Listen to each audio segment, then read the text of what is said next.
Hello, everybody. Welcome to the Loyal Homes podcast. I'm Chris Fenton, CEO of Loyal Homes, and I'm really excited to be here today with Vittoria Solda, who's my business partner, our VP of sales, and an incredible real estate advisor.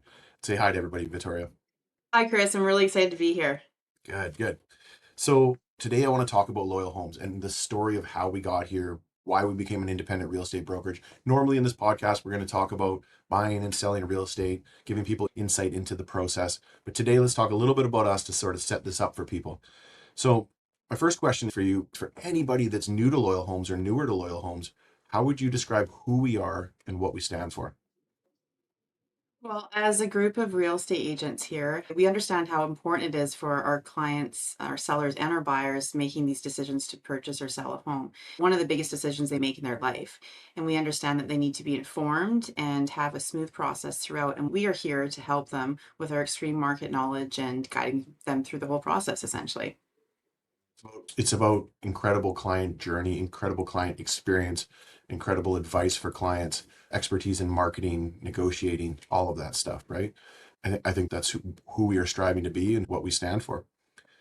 So let's walk through the evolution of the company. Let's have a conversation about how we got to where we are today. Maybe I'll start because it all started with Esther Fenton, who's my mom, who was a real estate agent, and I joined her and we became a partnership. And those were the early days for me in my career. And it morphed into what was called the Fenton team. And it was a local real estate team. And Vittoria joined us and very quickly became the top seller out of all of us. We became a brokerage, the Fenton Group. And this year we've changed our name to Loyal Homes. And we are now Loyal Homes. So tell me why the name change. What's in that for us? Well, really, it's just about growing our culture, like bringing the best service to our clients, having these high standards, being honest throughout the whole process, and being able to help mentor a group of agents to be able to help them in the same capacity.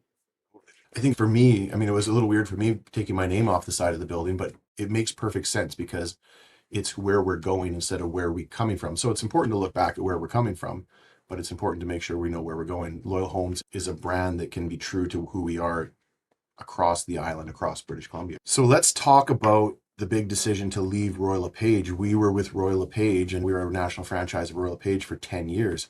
What went into that decision? Was it more about outgrowing the franchise model or was it more about building something different?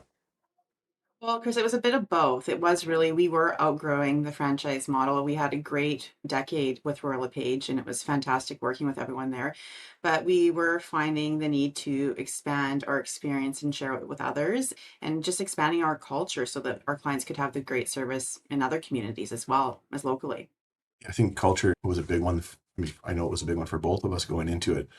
It's like Royal LePage has this really cool culture. It has a culture that I would say is very Canadian, very professional but approachable.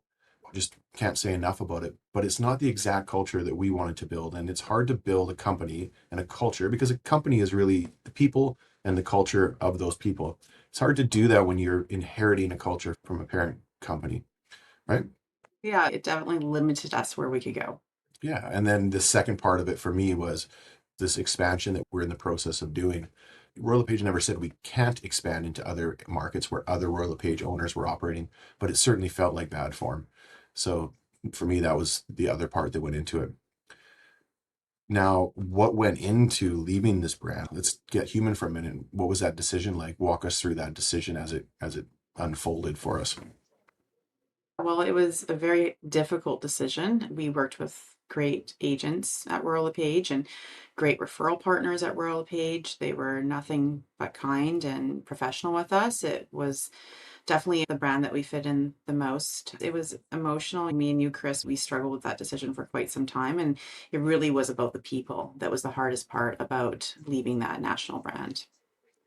Exactly. We had sort of two things going on inside our building. Victoria and I owned the local franchise for Royal LePage, and we had the Fenton Group, which is now Loyal Homes, and we had the Royal LePage agents that were working independent of what Loyal Homes is today. So making this decision involved having to split away from these people. I worked with some of them for 20 years, Victoria for 10 years. These were our friends and people we cared about. So definitely a gut wrenching decision. Of all the many decisions I made as a business person, it was the hardest. I would say, I'm sure you would agree with that. I agree with that. I heard one of their voices in the hallway yesterday. They come back for a visit, and that was interesting for sure. In marketing, we say branding is the act of telling the story of a company. What is the Loyal Homes brand? The Loyal Homes brand is about experience. That's first, and it's not about the sales, it's about the people we work with and help through their journey wherever they're at. So that would be, honesty, like leading them into a good like purchase or sale, like really telling them when it's not the right place to buy, giving them expert advice as we know our market so well.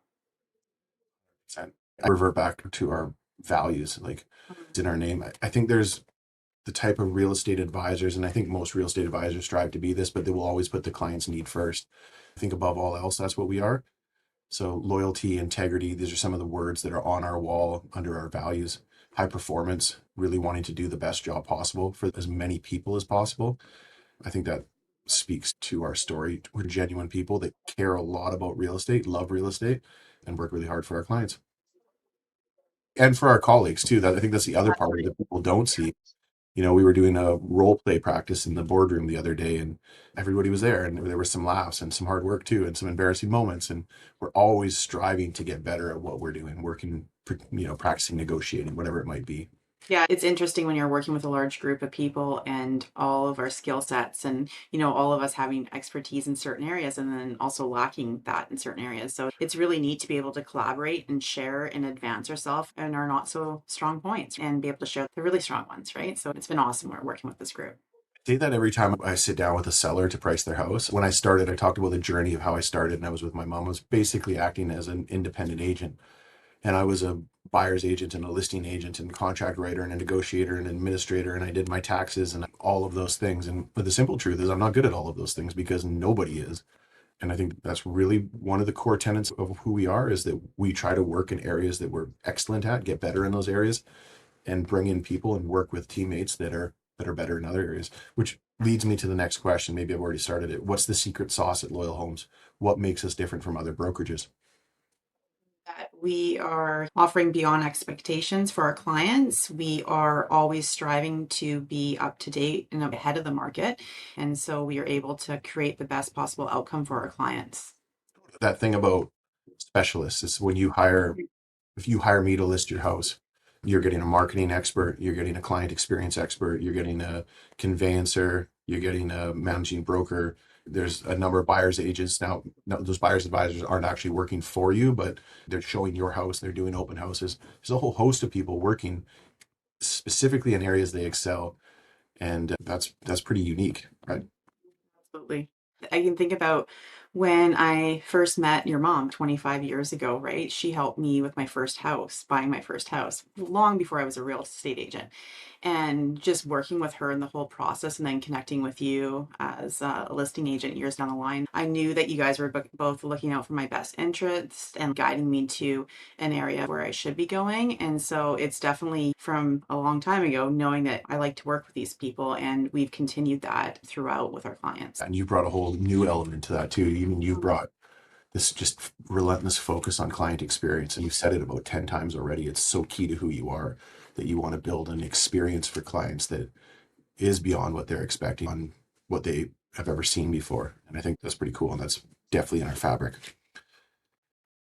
So what stays the same for clients? We're Loyal Homes now. We're different. What changes? What stays the same? Well, they can expect the same level of service, the same marketing exposure, and using the greatest and newest technology always. That's something we strive to have and be. And then the other thing they can expect that is a little bit different, but I would think is a really big value, is we are helping train agents in other communities to have the same standards for their clients. If they're traveling to different communities and they need an agent over there, we feel really good about handing them off to somebody that we work with and that we trust, and they'll be in great hands. So, there's two things that make us very unique. One is LoyalHomes.ca. We have this website that's province wide, and it's not just another real estate platform.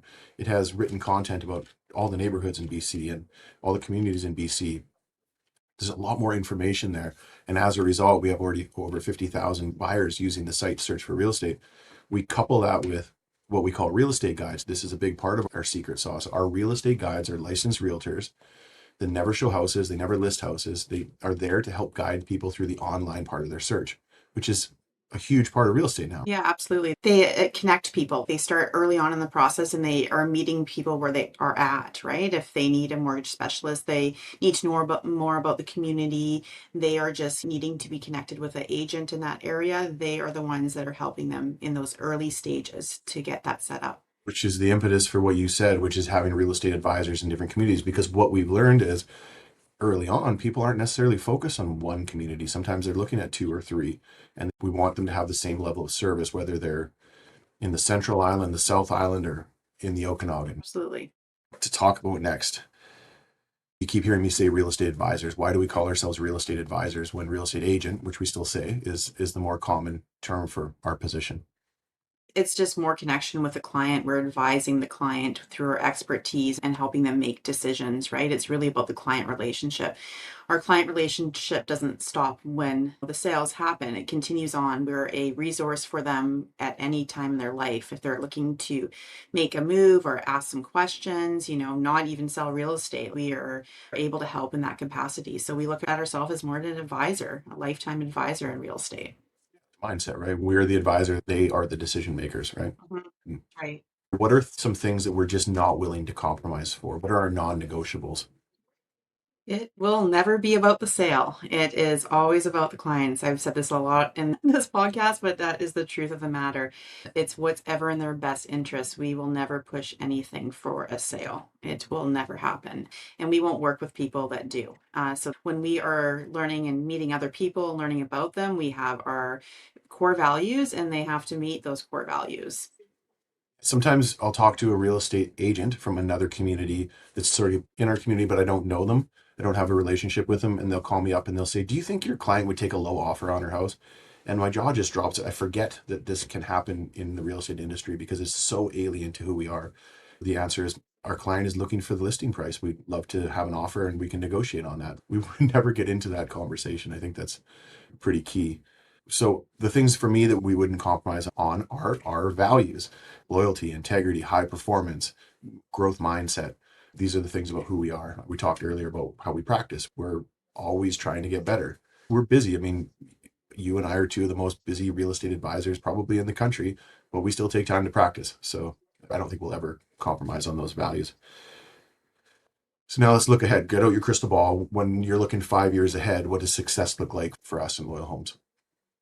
So 5 years ahead. So in the next 5 years, our goals is to have agents, qualified agents that are giving the same level of service to clients provincially. So expanding into the community, just having really good connections everywhere. Obviously, we donate to charity every year. That's one of our other big goals. So we will be continuing that. And the more that we expand, the more that we're able to donate as well. I'm glad you mentioned that because it never occurred to me to bring it up, but it's so important for the listener to hear. We donate 20% of our net profits to charity every year, to charities and organizations that are really active in helping the people that need help most in communities. I think that we're pretty proud of that, and it's an important part of what we're doing. And then to speak to what you said about the advisors, for me, I don't think I see a world where we have 10 or 20 advisors in every community. We're really looking to place a few really, really, really high performing, amazing advisors in each community so that no matter where you are in BC, you can find someone that can give you that real estate service that's done in a way that you didn't realize could be done. That's what success would look like to me. So, last question. What can the audience expect from us? This is a bit of a different episode, but what can the audience expect from us in future episodes? I would say real estate information. You will be kind of raw and truthful about what's happening in the marketplace, kind of a bit about our group, introducing different expertise that we bring to the market. Our leadership team goes on a hike after work on Wednesday nights. Every Wednesday, we commit to doing that. Then we sit down and we have dinner.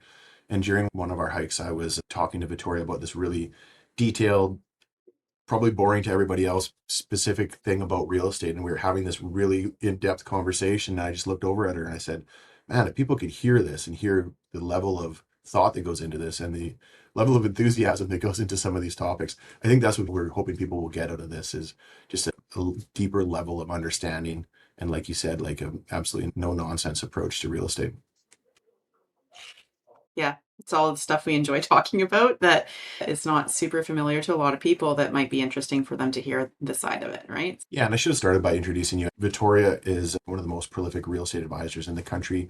Sold just under 80 homes last year, which is incredible for a single person to do, of course, with a whole bunch of specialists supporting her, and a testament to our group, but really a testament to her. But it tells you the breadth of knowledge that she has about real estate. And if there's a scenario that comes up in real estate, one of us, you or I, have probably been through it before, right? Absolutely. Well, thank you everybody for watching. That's it for today. So check back for the next episode. Thanks, everyone.